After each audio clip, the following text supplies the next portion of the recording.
నన్ను స్థిరపరిచినావు నీ ఊట చోటున నన్ను నాటినావు నీ తోటలో నన్ను స్థిరపరిచినావు నీ సిలువ చాటున నన్ను చేర్చినావు నీ సిలువ చాటున నన్ను చేర్చినావు నా రక్షణ ఆధారమా నా రక్షణ ఆధారమా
దేవుని సన్నిధిలో చేరిన సహోదరులారా, సహోదరీలారా, పరిశుద్ధాత్మ దేవుడు ఈ గ్రంథాన్ని ఎంత స్పష్టంగా అద్భుతకరంగా రాయించాడంటే అది మనకు ఆశ్చర్యమే.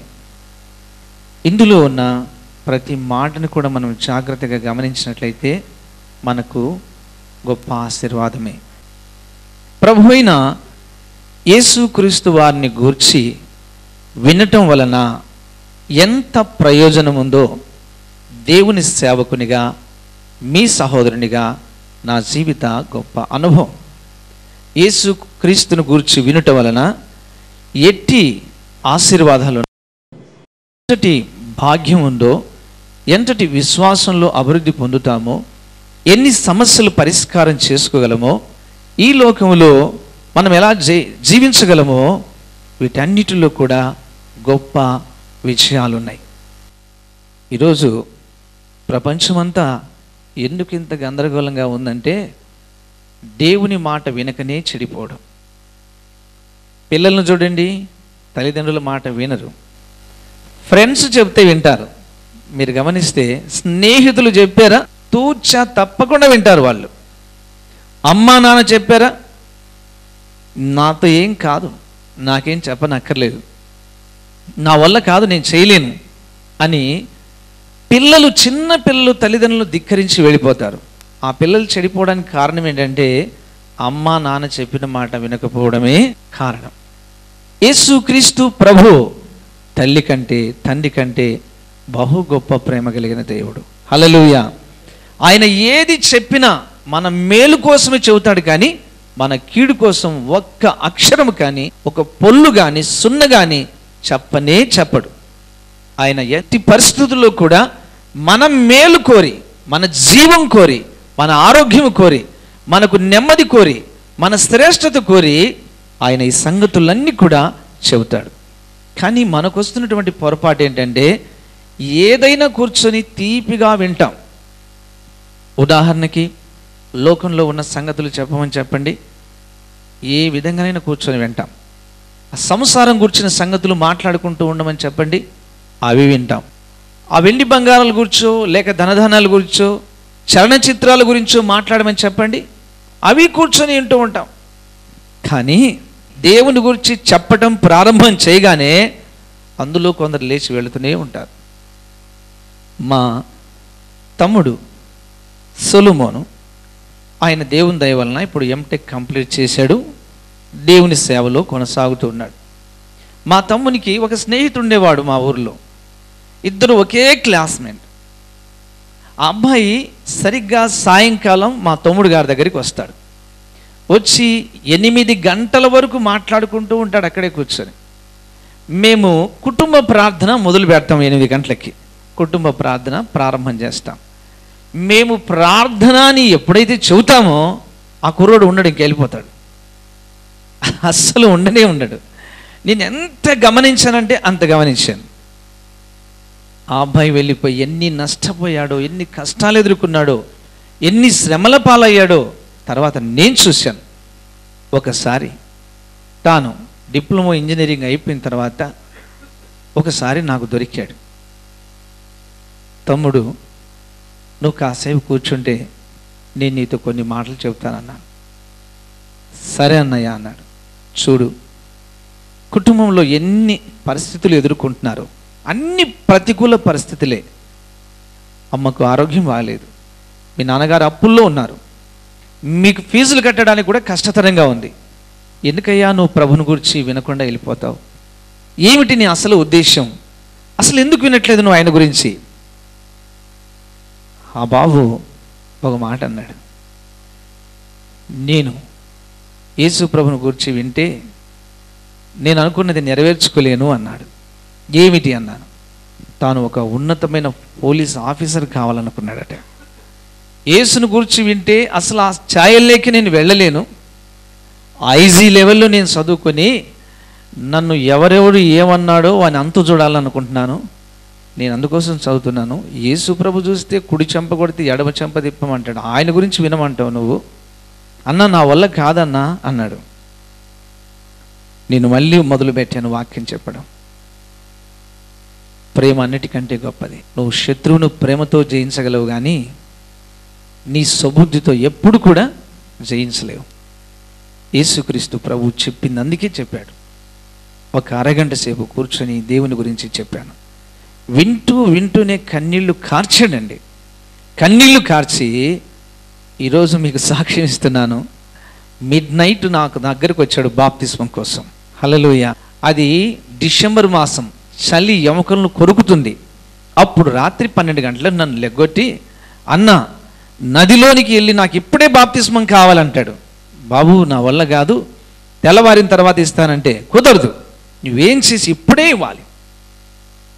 ఈరోజు యేసు కృపా మినిస్ట్రీస్లో దైవ సేవకుడిగా దేవుడు నడిపిస్తున్నాడు అతన్ని. హల్లెలూయా. సంఘాన్ని నడిపిస్తూ ఉన్నాడు, సేవకుడు అయ్యాడు. నేను నవ్వుతూ చెప్తాను, ఏం బాబు డిఎస్పి ఎస్పి ఐజీ కావాలన్నావే, మరి సేవ చేస్తున్నావు ఏంటి అంటే, నేను దేవుని చేతుల్లో పడ్డాను కదా, తెలియక ఆ రోజు అనుకున్నాను, తెలిసి ఈరోజు పశ్చాత్తాపడుతున్నాను. ఆ ప్రేమమూర్తికి మించినటువంటి ప్రేమ మరొకటి లేదు. ఈరోజు శత్రులందరి కోసం మోకాళ్ళుని నేను ప్రార్థన చేస్తున్నానన్నా అని చెప్పాడు. హల్లెలూయా, హల్లెలూయా. కనుక మన జీవితంలో మనం నేర్చుకోవాల్సిన ఒకే ఒక సత్యం నేను మీకు వివరిస్తున్నాను. లోకం గురించి నేను వినాలంటే నాకు చాలా బాధ. ఉదాహరణకు నా తల్లి దగ్గరికి నేను వెళ్తాను.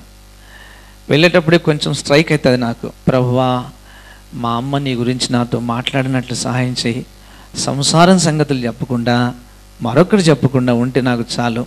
ఎందుకని మీరు ప్రశ్నిస్తారా? నాకు ఈ లోకం గురించి ఎవరైనా చెప్పినా నేను విన్నా తప్పకుండా నాకు తలనొప్పి వస్తుంది. ఎందుకో నా చేత కాదు, దేవుడు నన్ను అలా చేసేసాడు.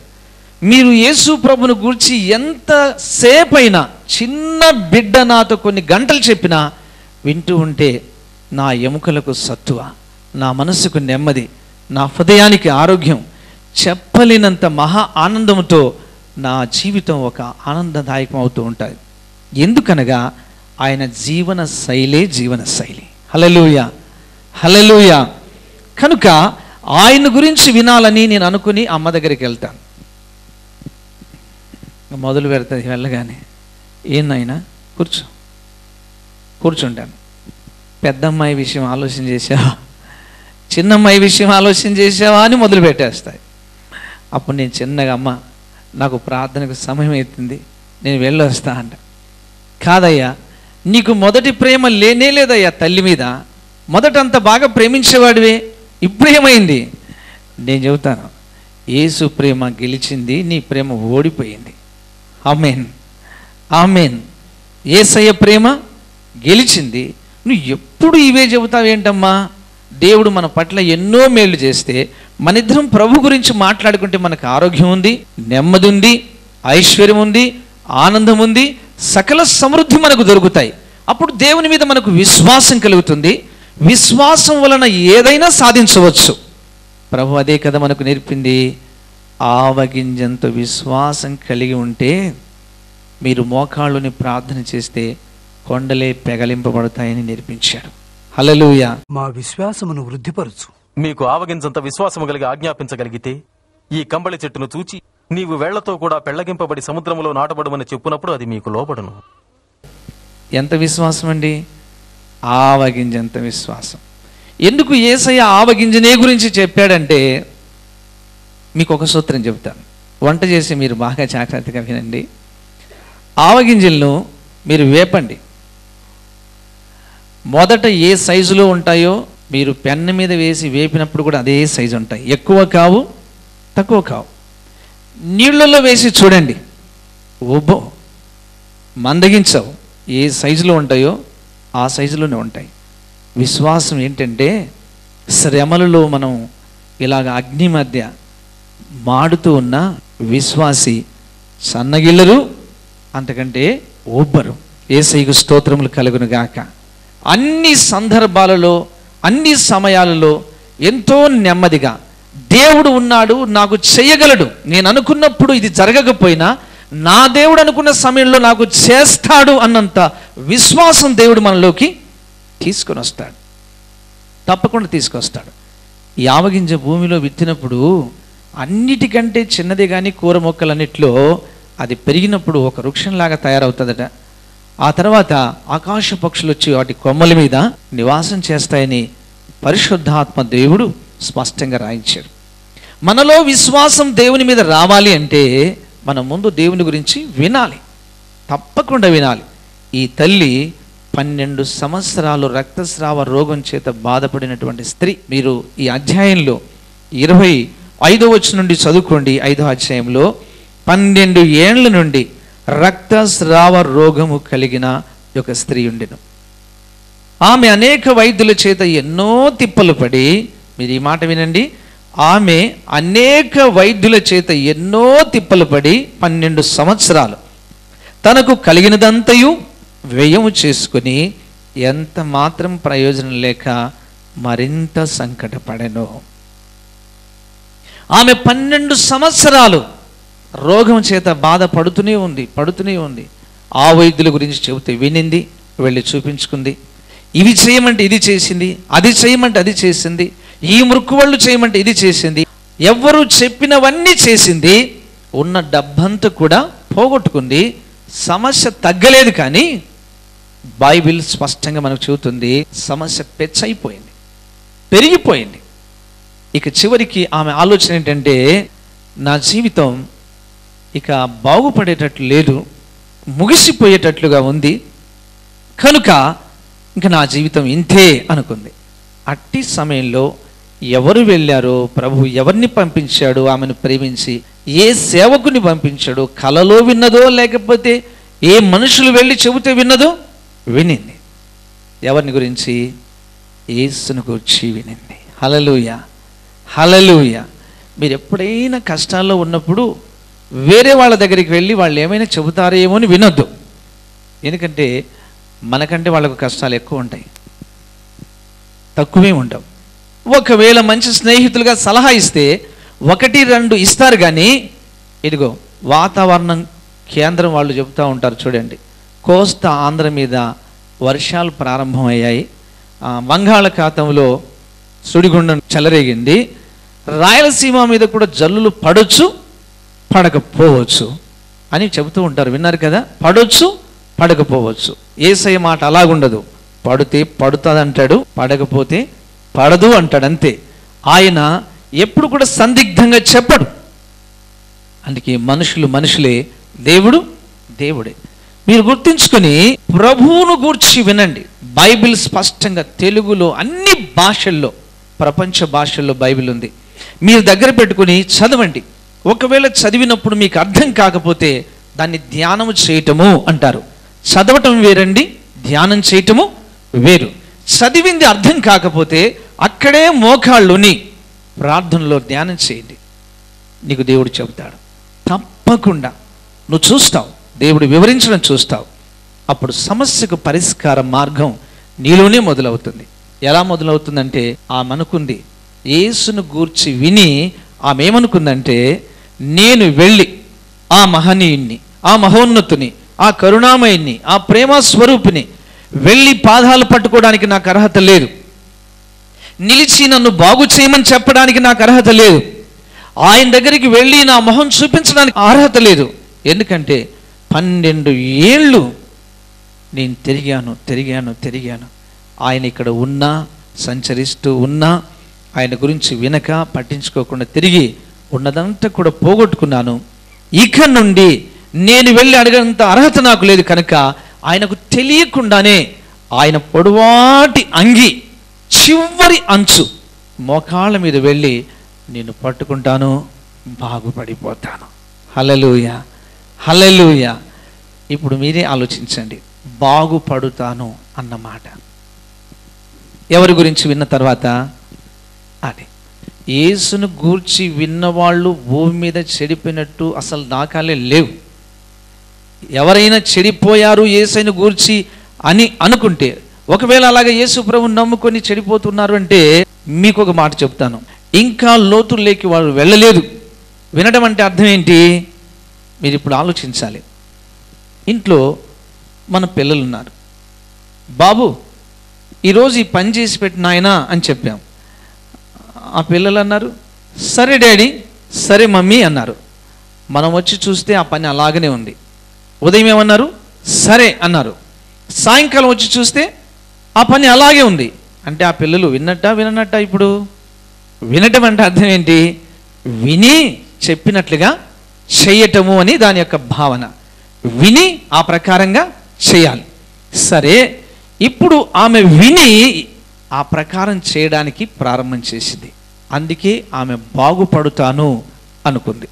కనుక ప్రభువును గూర్చి విన్న ఆమె తిన్నగా వెళ్ళి వస్త్రపు చెంగు పట్టుకుంది. ఎవరికి తెలియదు అక్కడ మోకాళ్ళ మీద ఉందో, కూర్చొని ప్రాకులాడిందో. 12 ఏళ్ల నుండి ఆమె యొక్క బలమంతా కూడా కోల్పోయి వణుకుతూ ఎలా వెళ్ళిందో వెళ్ళి యేసయ్య వస్త్రపు చెంగు పట్టుకుంది. మీరు ఆ మాట చదవండి. 29వ వచనం, 5వ అధ్యాయంలో 29వ వచనం. వెంటనే, హల్లెలూయా, హల్లెలూయా.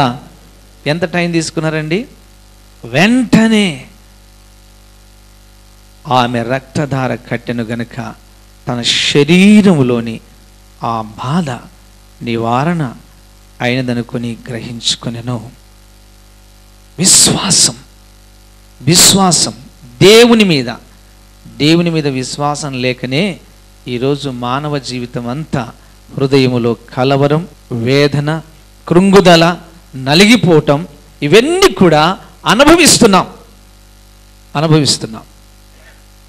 దేవుని మీద నీకంటూ విశ్వాసం వచ్చింది అంటే ఈ ప్రపంచంలో భూమి మీద నీకంటే రాజరికపు జీవితం మరొకరు అనుభవించలేరు. ఎందుకనగా ఇక్కడున్నా బాగుపడతావు, ఎక్కడున్నా బాగుపడతావు. ఇక నిన్ను చెడగొట్టే వారికి ఎవరికి శక్తి చాలదు. ఏవి చెడగొట్టలేవు, ఏ రోగాలు చెడగొట్టలేవు, ఏ సమస్యలు నీ హృదయాన్ని చెడగొట్టలేవు, నీ కుటుంబాన్ని చెడగొట్టలేవు, నీ జీవితాన్ని చెడగొట్టలేవు. వాటికి శక్తి చాలదు. ఎందుకనగా నీవు వినింది యేసును గురించి విన్నావు, నీకు వచ్చింది విశ్వాసం దేవుని మీద. నీవు బాగుపడడమే తప్ప ఇంకా చెడగొట్టేవాడు ఎవ్వడు ఉండడు. Praise the lord, praise the lord. నీవు ఆయనతో బంధం కలుపుకుంటున్నావు, ఆయన గురించి విన్నావు, ఆయన ప్రేమను చూశావు. ఓసారి ఓ పెద్ద చెరువు, మీకు తెలుసు అనుకుంటాను, చెరువు, నీళ్లతో నింపబడిన పెద్ద చెరువు. అందులో చాలా చేపలు ఉన్నాయట. ఒక భార్య భర్త చేపలు 2 ఉన్నాయి మధ్యలో, చెరువు మధ్యలో. ఆ చెరువు గట్టు మీద ఓ మందిరం ఉంది, ప్రార్థన మందిరం. ఆ ప్రార్థన మందిరంలో నుండి ఇలాంటి పాటలు, ప్రార్థనలు, వాక్యం వినబడుతుంటే ఒకరోజు ఆడచేప తన భర్తతో చెప్పిందంట, ఏమండి ఆ గట్టుకు వెళ్దామా, ఈ మధ్యలో వద్దు అనిదట. ఎందుకు ఆ గట్టుకు అన్నాడు మగచేప. అక్కడ ఏదో మంచి పాటలు వినబడుతున్నాయి, దేవుని గురించిన సంగతులు వినబడుతున్నాయి, నాకు ఎంతో ఆనందంగా ఉంది వింటుంటే, ఆ గట్టు వైపు వెళ్దాం పదా అన్నారట. అప్పుడు మగ చేపడిందంట, పిచ్చి పట్టిందా నీకు, పిచ్చిదానా? అసలు ఎండాకాలం వస్తే నీళ్ళు ఎండిపోతే గట్టు వైపు నీళ్ళే ఉండవు. వేటగాడు వచ్చి వేటాడేది మొట్టమొదటి ఎక్కడ అనుకుంటున్నావు? గట్టు దగ్గరే. చచ్చిపోతావు నువ్వు అక్కడికి వెళ్ళి, దేవుడు దేవుడు అంటున్నావు, ఊరికే ఉండు అన్నారట. 2వ రోజు ఆడచేప అన్నారట, నువ్వు ఒప్పుకున్నా ఒప్పుకోకపోయినా నేనైతే వెళ్తానండి, నాకు అవి వినాలనిపిస్తుంది, అక్కడే ఉండాలనిపిస్తుంది అన్నారు. మీరు చెప్పండి, ఈ ఆడచేప వెళ్ళిపోతే మగ చేప ఉంటుందా? అస్సలు ఉండదు. నేను వెళ్తానని చెప్పి తీర్మానం తీసుకుంది. సరే నేను వస్తా పదా అని వెళ్ళారు. ఆ గట్టు తీరాన్ని నడుస్తూ ఆహారం తింటూ ఆ పాటలు వింటూ దేవుని వాక్యం వింటూ ఉంటే మళ్ళీ అప్పుడప్పుడు మగ చేప చెబుతుందట, ఇదిగో ఎండాకాలం వస్తుంది, మధ్యలోకి వెళ్ళిపోదాం పద, నీళ్ళు అక్కడైతే కొంచెం ఉంటాయి, ఇక్కడైతే తగ్గిపోతాయి పద. ఆడచేప అంటుందంట, నేను రానంటే రాను, నేను ఇక్కడే ఉంటాను. అనుకోకుండా ఎండాకాలం రాని వచ్చింది, నీళ్ళు తిన్నగా తగ్గిపోతున్నాయి, పూర్తిగా తగ్గిపోయాయి. మళ్ళీ చెప్పింది మగచేప, ఇప్పుడైనా ఆలోచించి, లేదండి నేను రాను, నీళ్ళు తగ్గిపోయినా రాను, దేవుడు శక్తిమంతుడండి, అన్ని సంగతులు వింటున్నాను దేవుని గురించి, మనల్ని బ్రతికిస్తాడండి అని చెప్పారు. నీళ్ళు పూర్తిగా ఎండిపోయాయి. ఓ చోట కొంచెం నీళ్ళే ఉంటే బురదగా నీళ్ళుగా అక్కడ దాక్కున్నారు ఇద్దరు.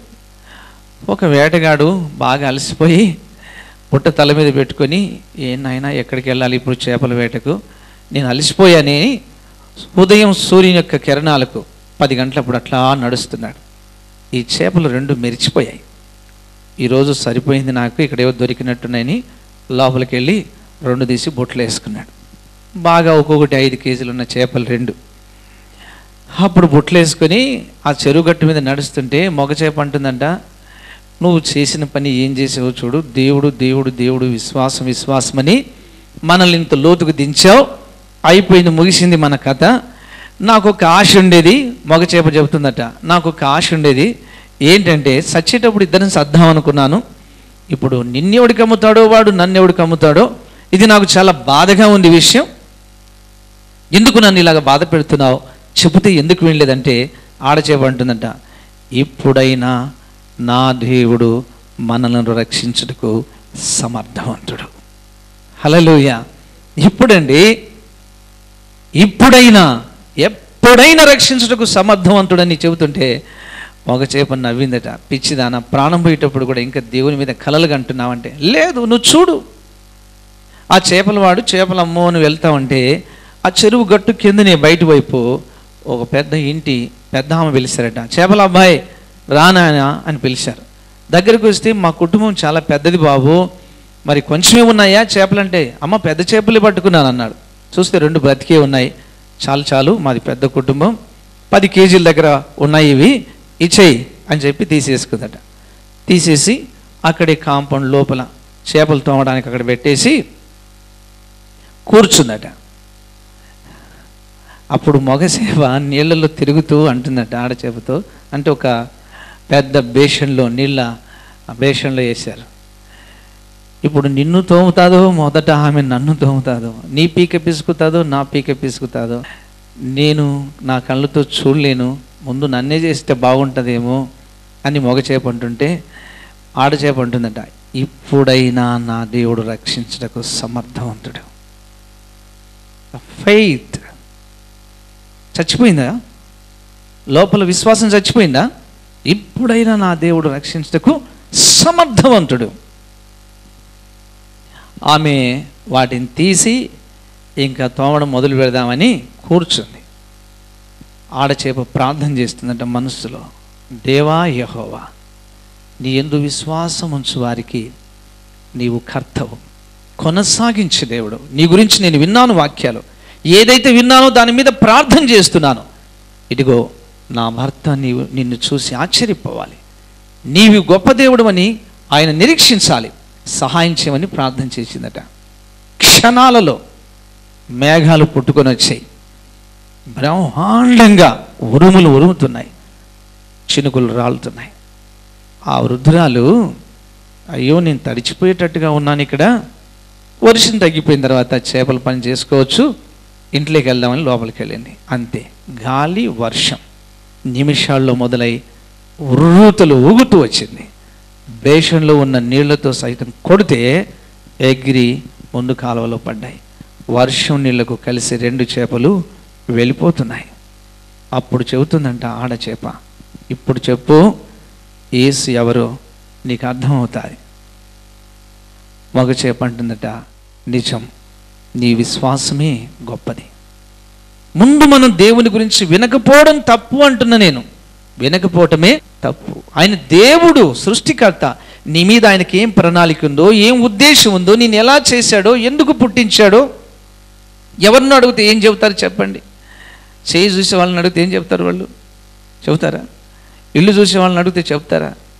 వాళ్ళ జీవితమే బాగలేక అలా వచ్చారు. నిన్ను సృష్టించిన నీ తండ్రిని గురించి వింటే నువ్వేమై ఉన్నావో, ఎందుకు జన్మించావో, ఎందుకు సృష్టించాడో, ఆయన ప్రణాళిక ఏమిటో, ఆయన ఉద్దేశం ఏమిటో, నీ పట్ల, నీ కుటుంబం పట్ల, నీ 100 ఏళ్ల జీవితం పట్ల ఆయనకు ఉన్నటువంటి సంకల్పం ఏమిటో అర్థమైపోతుంది. అప్పుడు దేవునితో నీకు సంబంధాలు ఏర్పడతాయి. 100కి 100 రూపాయలు యేసయ్య సిలువ రక్తము చేత శుద్ధీకరించబడి ఆరోగ్యంతో, నిండు ఆయుష్కాలముతో, బ్రతుకు దినములన్నీ కృపాక్షేమములతో మనం వర్ధిల్లుతాం. అట్టి కృప యేసయ్య మనకు దయచేయనుగాక. ఆమేన్, ఆమేన్.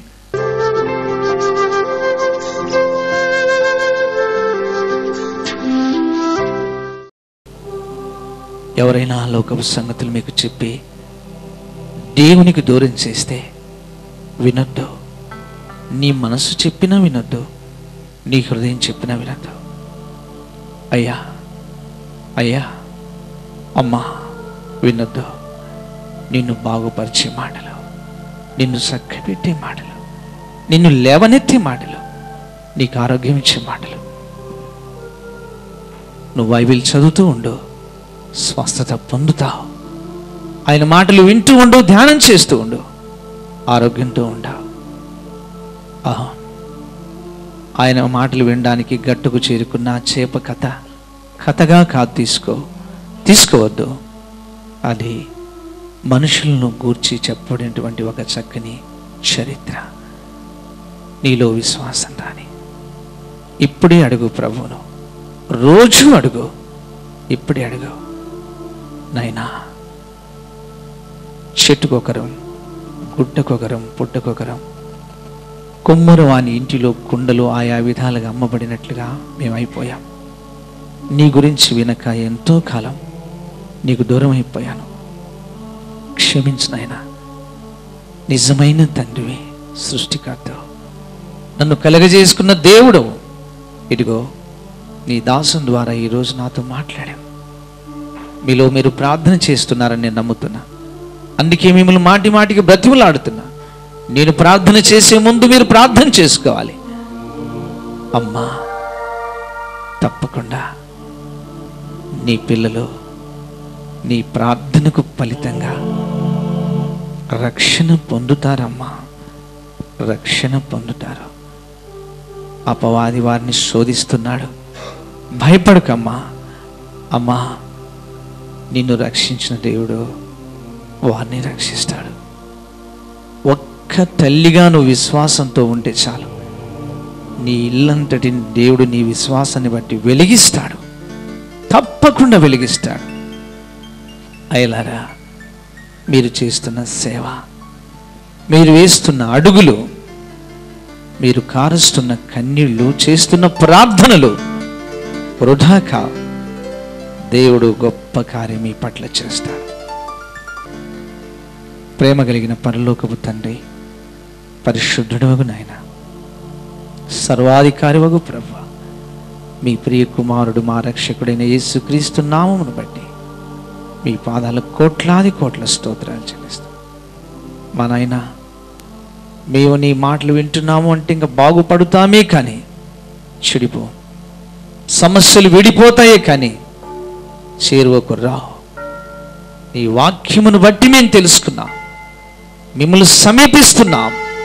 మాలో విశ్వాసపు బీజము ఈరోజు వాక్యము ద్వారా నాటినందుకు మీకు స్తోత్రాలు. మా నాయన, ఆ తల్లి అయితే నేను ఆయన వస్త్రము మాత్రం ముడితే బాగుపడతాననుకుంది. మేమనుకుంటున్నాం, మా హృదయంలో తలంపు మీరు ఇచ్చారు. యేసయ్య గ్రంథము చదివితే చాలు మేము బాగుపడతాం, యేసయ్య మందిరానికి వెళితే చాలు మేము బాగుపడతాం, యేసయ్య పాదం దగ్గర మోకరిస్తే చాలు మేము బాగుపడతామని విశ్వసిస్తున్నాం. అలాగున గొప్ప కార్యం చేయి. నీ మందిరములు అడుగుపెట్టిన ప్రతి సహోదరుని యొక్క సమస్య, ప్రతి సహోదరి యొక్క సమస్య యేసు నామములో వాటి సంఖ్యలు విరిచి వేయబడును గాక. సంపూర్ణ స్పష్టత కలుగునుగాక యేసు నామములో. సమస్యల పరిష్కారము జరుగునుగాక యేసు నామములో. మేము వచ్చింది జీవం కలిగిన దేవుని సన్నిధికి వచ్చాం నాయన. ప్రతి ఒక్కరికి నెమ్మది, స్వస్థత, క్షేమము, ఆరోగ్యము, ఐశ్వర్యం, ఉద్యోగాలలోను, వ్యాపారాలలోను, వ్యవసాయంలోను, కుటుంబాలలోను, చదువులలోను నీ పిల్లలకు తోడై ఉండి నడిపించండి నాయన. ప్రభు అయిన యేసుక్రీస్తు నామములో ఈ ప్రార్థన అంగీకరించినందుకై కృతజ్ఞతాస్తుతి స్తోత్రములు చెల్లిస్తూ ఘనపరుస్తూ యేసయ్య పేరిట వేడుచున్నాం పరమ తండ్రి. ఆమేన్.